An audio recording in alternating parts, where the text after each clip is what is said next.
The Mets had it in their grasp. The exclamation point, the statement of going 5-2 against the Dodgers this season.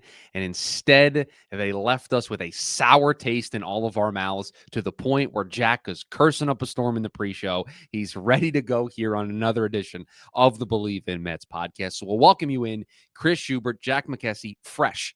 The game finished maybe 30 minutes ago, maybe 45 minutes ago. The game ended. We are here to recap everything that went on in this Dodger series, the good, the bad, and the ugly. And the ugly is today's game. And we'll get you set for the 3-game series with Colorado. We'll talk about Francisco Lindor's injury, Ronnie Mauricio being a big leaguer again for the New York Mets. We'll try to talk about Jonah Tong being awesome down in the minor leagues.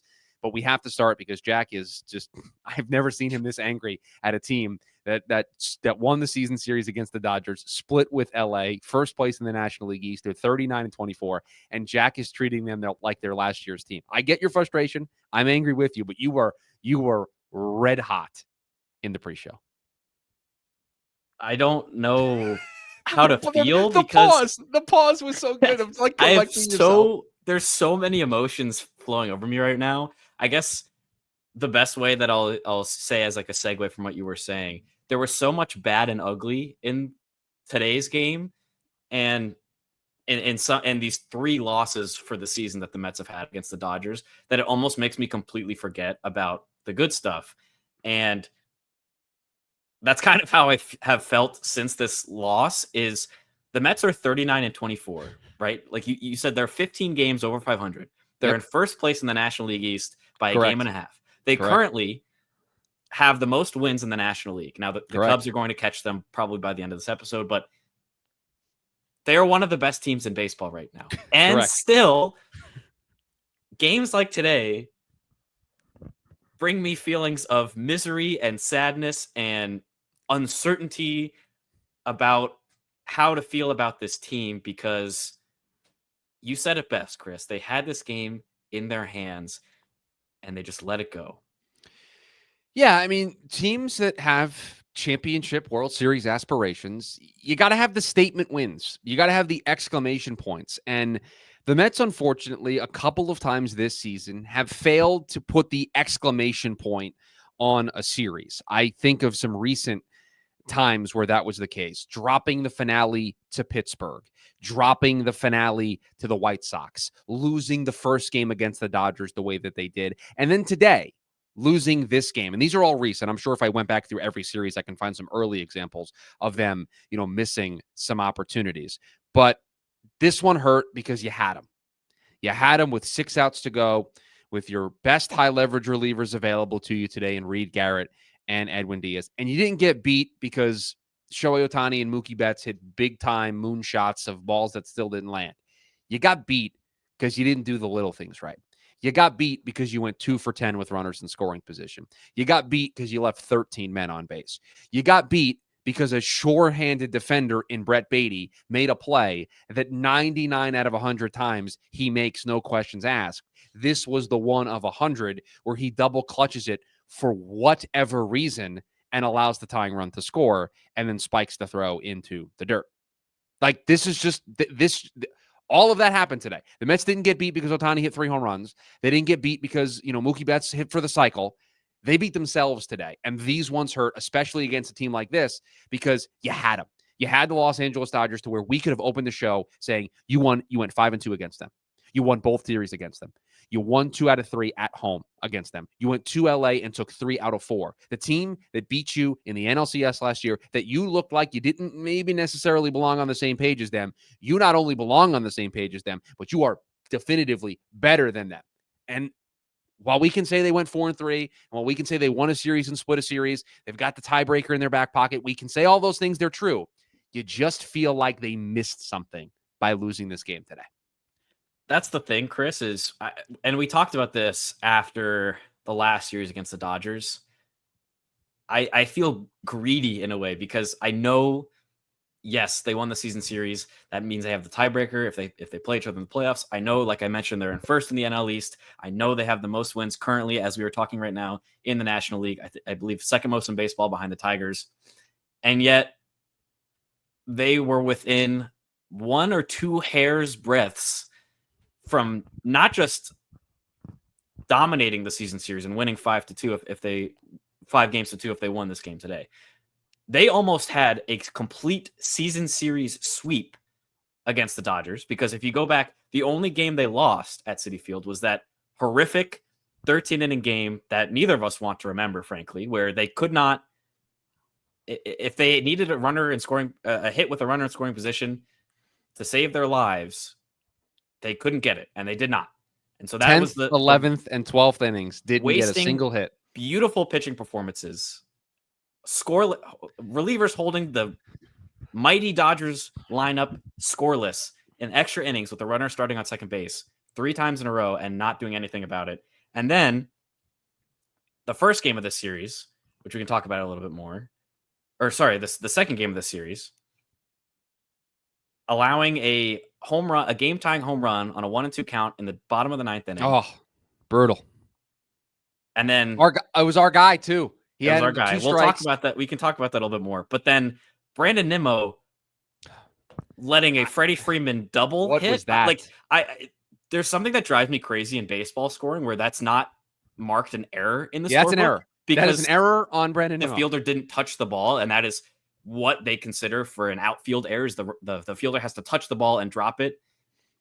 But that ball should have been caught in extra innings, and you lose that game, and then you lose today's game, like you mentioned, with a complete comedy of errors, both mentally and physically. It's so frustrating to be so close to 5-2, to 6-1, to 7-0 against the Dodgers in the regular season, and you get 4-3 instead. I don't want this pod to sound like too much sour grapes. Mets are still a very good baseball team. The Mets can still very easily win a World Series. They are still one of the best teams in the National League. But I think the expectations around this organization have changed over the last couple of years, where we want games like today. Like, we want them. Like, we just want them. We want those types of statement wins so that we can go out to everybody else and say, you see what we did? See what we did to the Dodgers, the big bad Dodgers that everybody's afraid of, that everybody thinks is going to set the wins record in all of baseball. It's going to run away with the National League West. Yeah, well, we beat them 5 out of 7 times. And the Mets missed that chance today. And so that's frustrating. I'm not done with the team. I don't think the sky is falling. I don't think they're about to lose 17 games in a row. I don't think the season is in peril. Just a game that I wanted this one today. There are certain times throughout the year where you just want a game. And in the 8th inning, when you're up 5-3, you get the insurance run after David Peterson, just the nails, just striking out Shohei Ohtani, looking 2 starts in a row. Just against the Dodgers. David Peterson, I mean, you wanted to call him an ace in our last episode. Let's just don't want to hear it. I do not want to hear it anymore. David Peterson is an ace for the job that he did today and the job that he has done against the Dodgers this season. And you get the insurance run, you take a 2-run lead, and you're 6 outs away. And you just let it slip through your fingers. It just hurts. It's frustrating, and it hurts. It was not all bad, though, for the New York Mets. No. Pete Alonso is back to being MVP. He hit 15 home runs just in this series alone. I forget what the final tally was. I think it was 3. Hit another one today. He's moving closer and closer to being the Mets' all-time single-season home run record holder. That's going to be done by probably the end of July at the latest at this pace. The offense had a decent series overall, and that's nice leading into going in to Coors Field. I mean, you scored 16 runs over your last 3 games. Sorry, I had to do some quick math there. So, and you got home runs from a lot of people. Nimmo's hit some home runs. Marte's hit some home runs. Soto hit a home run in the loss the other night in extra innings. You've gotten contributions from everybody. Francisco Lindor led off that first game of the series with a home run. Leadoff Lindor struck again. And maybe we'll talk about him and his toe injury. I'm not super concerned based on the way everyone's talking about Lindor's toe. It feels like it's a temporary thing. If he misses more than today, I feel like I'd be a little surprised. It sounds like he's just going to be ready to go for Colorado, and they just wanted to give him the day at the end of this series. But the offense showed up. The pitching was good. The 2 losses here today, a comedy of errors, to use your phrase, in the 8th inning.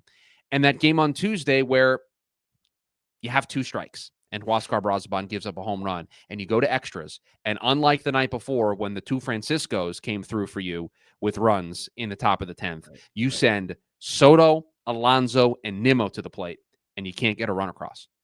So those are the 2 losses. The 2 losses are 3 of your 4 best hitters on your team can't get 1 run across in the 10th. And you play some terrible defense, and you just can't do the little things right in the finale. That's it. That's what separated the Mets from a 4-game sweep of the Dodgers. At the end of the day, like that, coming into this series, a split would have been classified as a success, I would say. You're on the road against the Dodgers in LA. You'd feel like, yeah, I'll take a split. You Right. get a split. I gave you a split. You sent it back. I don't like this. It's not cooked well. Especially when you pull out that first game win, because Oh. that had all of the makings of a heartbreaking gut punch West Coast baseball 1 a.m. Mets loss. Instead, we got that in game 2. But in game 1, you come so close to blowing it in the 10th inning after Edwin Diaz blows his first save of the season in the 9th inning. Jose Butto induces a ground out to end the game. Prayers up. Thank goodness the Mets escaped with a win there. And you think, okay, maybe these aren't the same old Mets that are going to blow these West Coast games. Maybe they're not going to have these tough losses anymore. But to have the second game the way it happened, the way it did, and I just want to point out, Oscar Brazaban now, twice this season, has allowed a home run to the first batter and then struck out the next 3. The first time was against the Cardinals back in mid-April. You might remember Brendan Donovan going to right field, and he struck out the next 3 guys. Mets ended up coming back in the bottom of the 9th. But man, it's like I can't get over how frustrating today's loss was and the second game of the series.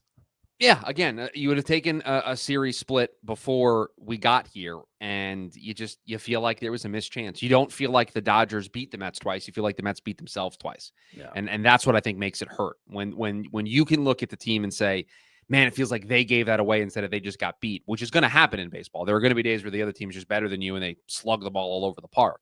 That hasn't been the case against this Dodgers team. And so it's just you wanted more to show for what you had done to this team, and 4-3 it doesn't feel indicative of how well they played against this team. That's what I'll say. If we want to flip things and focus on the bright spots. Sure. Paul Blackburn in the first game of the series. Oh, buddy. You want to bring your mind back to a few nights ago watching Paul Blackburn. Griffin Canning. And Tyler McGill wasn't that bad either. No, I'm not doing this. No, I won't do that. He gave you depth. We'll just say, we'll leave it at he gave you depth. I know, but he gave up 4 runs in the first inning. I'm not doing this. We don't have to go there, but we'll just say. Do you want to know why I'm not doing this? The Mets have a roster crunch. Yeah. The Mets have Montas. The Mets have Manaea coming back here soon. And they have to make a decision. Well, guess what? Everybody gather nice and close. I'll take Paul Blackburn over Tyler McGill right now. I mean, get nice and close. I got one more thing to say to everybody. I'll take Griffin Canning over Tyler McGill right now. Yeah. That's where we're at. That's where we're at. Let's remind our listeners, our viewers, about Paul Blackburn's outing to start this series. He comes up. He's the spot starter for you because the Mets are playing 10 games of baseball, or 10 days of baseball in a row. You want to give Kodai Senga a little bit of extra rest, right? Coming over from Japan, and he's used to getting a full week usually. Paul Blackburn against the LA Dodgers, his first MLB start in 9 months.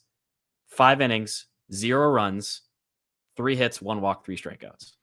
Just played to his strengths, man. Just threw all 400 pitches that he has in his arsenal and just got outs. Like it was masterful. He didn't seem afraid. That's the one takeaway I will have in a positive. The Mets pitchers did not seem afraid at all of this Dodgers lineup. Oh, no. You have Shohei Ohtani? Nah, who cares? We're just going to go right after him. Like, doesn't matter. That was really encouraging. And then, you got a scoreless inning from Oscar Brazaban. Kranick gives up the home run to Ohtani. By the way, that thing was hit to the moon. That thing was crushed. Stanek gives you an inning, and so you set it up for Edwin Diaz in the bottom of the 9th with a 1-run lead. You're feeling pretty good, and then for the first time all year, he blows a save, but you pick up the win. Blackburn was excellent. Like, all things considered, how many days away from the team he's been, first time pitching in the big league since last August, and to go 5 scoreless against this lineup, this team, was special. And then Griffin Canning last night, giving you, what is it, 6 scoreless is what it ended up being, and just was awesome. Just awesome. I mean, if you had to pick a couple of games in this series that the Mets would have won, I would definitely have put the David Peterson game on there coming into the series, just based on starting pitching talent alone. And then I would have said one of maybe the McGill or Blackburn starts where like something good happens. But Canning, we have to remember, was coming off of 2 pretty rough starts in terms of length, one of which was kind of out of his control with the one's not rain. his fault, the rain against But the like the Dodgers. walks were up, his control looked all over the place. We weren't sure if he was going to be the odd man out when this roster crunch happened. We were just talking about it after our last episode with you said Frankie Montas, Sean Manaea coming back, like Paul Blackburn coming up. Is Griffin Canning on his way out of this rotation? And he said, not so fast. Here's 6 scoreless for you against the LA Dodgers. And it feels like we're going to watch every single start moving forward from any of the guys that we would, I guess, classify as the fringe starters, right? Like Senga, Holmes, Peterson feel like they're locks, right? Yeah, you're not moving any of those guys. So it's the last 2 spots, maybe 3 if you went to a 6-man rotation. Although with the way that they've used this bullpen, I don't know how long they can go with the 6-man rotation. I think they're just going to overwork some of these guys. And so I get why they would do it. I just don't know if they can do it for very long. Yeah. And so it's 2 spots and you have a bunch of candidates. So you're watching every Tyler McGill start just a little bit closer. You're watching every Griffin Canning start just a little bit closer. You were excited for Paul Blackburn to be back. You were excited to see the Mets match up against the Dodgers, but you were watching it a little bit closer because you wanted to see, can Paul Blackburn make this difficult on the Mets when they need to make this decision, when this roster and this rotation crunches a little bit. And Griffin Canning and Paul Blackburn, if we know it, they know it. If we know that the roster crunch is coming, they're very well aware of it. And so in the face of all of that pressure, to both of them combined to go 11 innings scoreless in their 2 starts, the virtual tip of the cap to both of those gentlemen for the job that they did. Ronnie Mauricio with us now. Not as bright of a spot as we might have hoped. Well, he's still going to take his lumps. He's still a young player. He's still developing. He was hitting the cover off the ball in the minor leagues. They had a need for somebody to play pretty regularly in the wake of the Vientos hamstring injury. And it looks like it's not that severe for Mark. So 10 to 14 days they're going to shut him down for, and then they can ramp him back up, perhaps send him on a rehab assignment, let him clear his head, get mentally right. It feels like this is a chance for Mark to kind of hit that reset button. You never want to see a guy get hurt. You never want to see a guy miss time, but it does feel like he has an opportunity here to kind of mentally check out for a little bit in a good way and just kind of reset, get healthy, come back, take it slow, and then hopefully Beatty and Mauricio or whoever else they're going to put over at third base, one of those guys can get hot, and so they can let Vientos take his time coming back, and then hopefully he is back to the Swaggy V. We haven't seen Swaggy V this season. Haven't seen him. Need to see him. We're getting Swaggy Juan, though. The Soto swagger is back for sure. Yeah. But Mauricio, going to swing a lot, going to miss a lot, going to hit the ball hard a lot. Didn't see a ton of that in the series, the last part, but you telling me we're going to get Ronnie Mauricio for maybe 2 or 3 days in Coors Field in Colorado? Ooh. I'm ready. I'm ready to see some contact at that point. Yeah. And that ball's going to fly. Yeah, so I'm pretty excited about that. To recap this series, he played in the middle 2 games, 0 for 8 with 3 strikeouts. And, I mean, like you said, he's a young player. He's going to get his lumps. He needs to get more reps at the major league level. He barely had any this year outside of a rehab assignment. Like, he only played in, I think, 9 games for AAA Syracuse. So, obviously, the results were there in AAA off the bat. Yes, he batted over 500. Yes. But, like, the major leagues are a different level.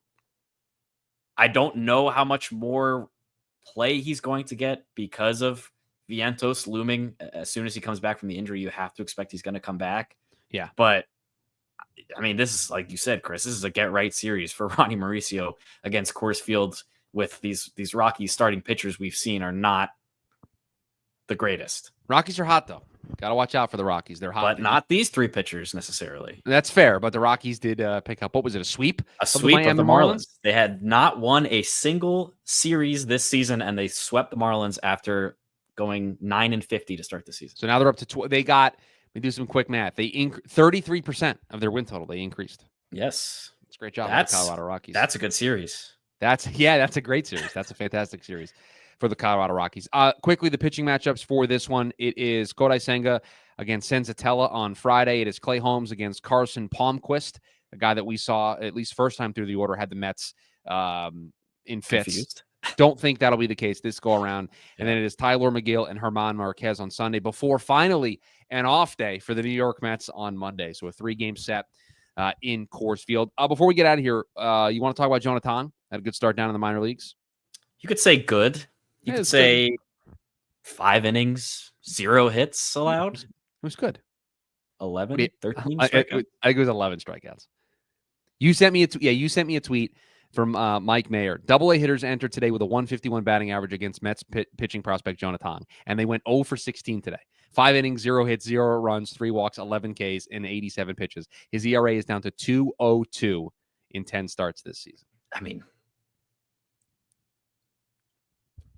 I don't know what the AAA rotation looks like right now, but how much more do you need to see? Because the start before or 2 starts before, 6 2/3 perfect game. They had to pull him because he was on a pitch count.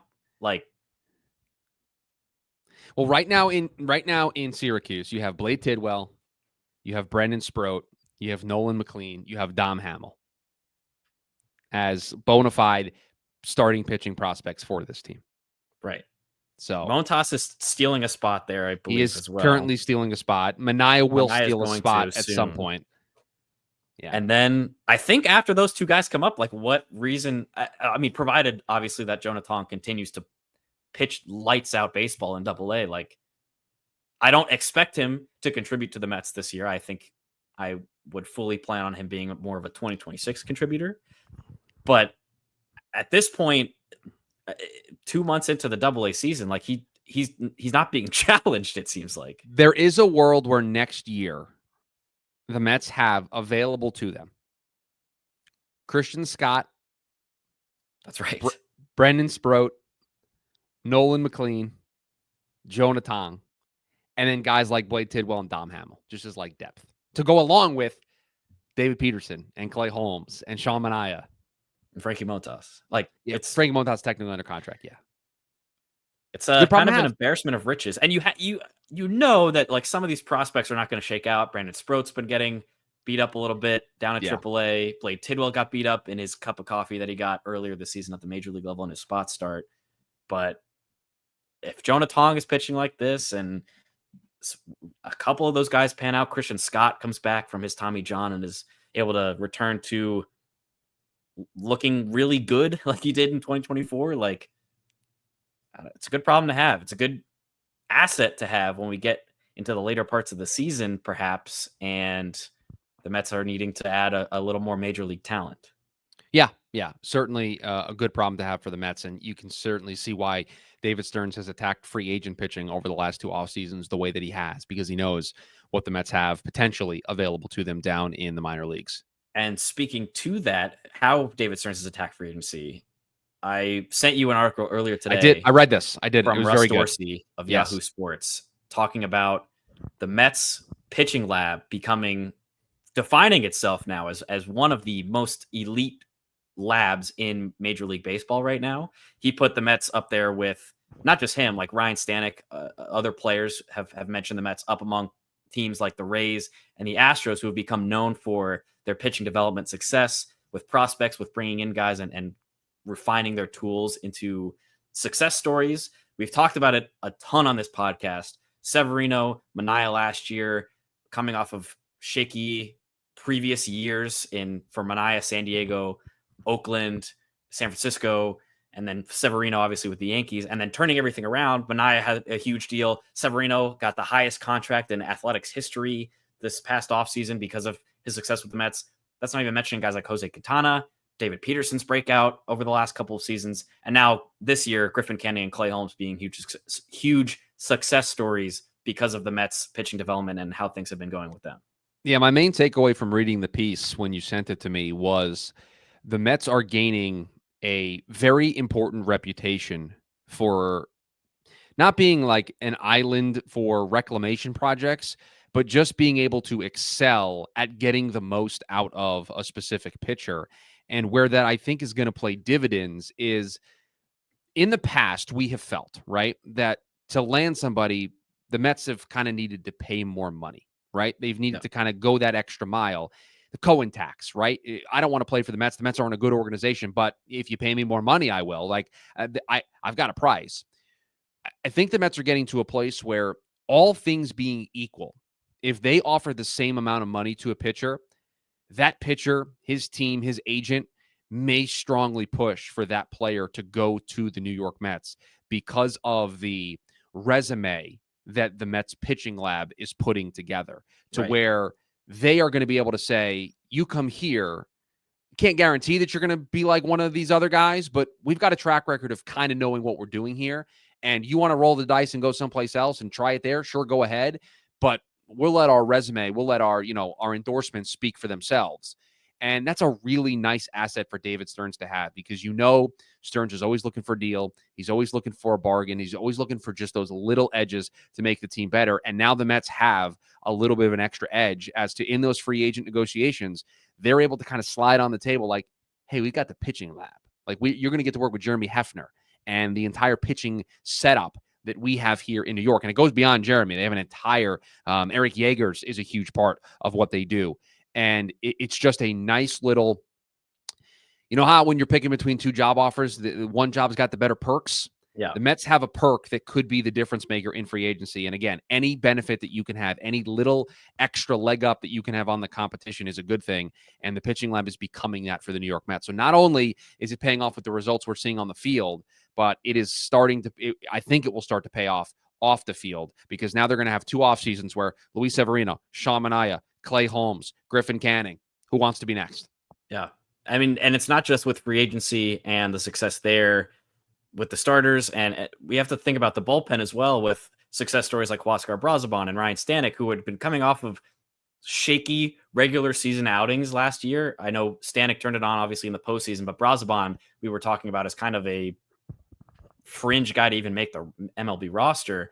Right. And those are huge success stories there. And so when you think about, even as fans, like when we get down to the trade deadline and maybe the bullpen needs an extra arm or two, knock on wood, but injuries happen, right? We have to reframe our mindset of, oh, this guy who's coming over has like a 4+, 5+ ERA from XYZ team. What do the Mets see in this guy? They need to be doing more than just adding this arm, because Griffin Canning is coming off of a season where he led the American League in runs allowed. And now he's putting up 6 scoreless innings against the Dodgers in Los Angeles. Sub-3 ERA for Griffin Canning. Right. Exactly. And so, like, we as fans also have to be cognizant of the fact that I can't think of a random reliever's name right now, but think of anyone who's struggling across baseball. If the Mets decide that they have the tools, they have something there under the hood, they like what they see, there's full reason to have faith in this pitching lab. And it's not just a blip on the radar. It's not just a 1-year success from 2024. It's now 2 off seasons of success, like you said. You don't need to pick a random name. You have the name. It's Jose Castillo. Like, he was right. Yes, exactly. He was an absolute disaster in Arizona. They get him. He's been awesome for them. Yeah. Like, there's an example on this year's team of them doing exactly what you're pointing out, and what I think they're, going to do at the trade deadline. Like, they're going to pick up a reliever and you're going to be like, okay, Windy, why would they do that? You know exactly why they're doing that. You know exactly what they're doing. They see something under the hood that they think they can tweak and make even better. I feel better after we got to the end of the pod than I did when we started the pod. It's still disappointing, still frustrating to give away the final game of the series, but still got a first place team, still got a team that is one of the best in all of baseball. They are overall playing really good baseball right now. And now they get to go to Colorado and take on the Rockies in Coors Field, which, fingers crossed, that it is a bunch of crooked numbers that the Mets are able to put up all 3 days in Colorado. And maybe Juan Soto continues his breakout that we're starting to see. Pete Alonso gets closer to passing Darryl Strawberry and the rest of the lineup. Maybe this is the perfect series for Francisco Alvarez to have some moments. He certainly needs them. Chance for Ronnie Mauricio, like we mentioned earlier, to contribute in a big way. Acuna could use a couple nice days at the dish. So hopefully this Colorado series is normally you talk about home cooking, but hopefully this is road cooking for the New York Mets in a big way, that they can go to Colorado and have some big offensive nights to help build that confidence. But that's going to do it for us here. Another edition of the pod. If you want to watch the video version of the show, Just go to YouTube, search up Jack McKessie, McKessy. If you're listening to us over in the podcast feed, please rate, review, subscribe to the show. We are back following this series with Colorado to break it all down, and hopefully it is a series sweep that we are discussing for the New York Mets. But that's going to do it for us. Another edition of the Bleav in Mets podcast in the books. We'll talk to you after the Mets get done in Colorado. As always, let's go Mets. Let's go Mets.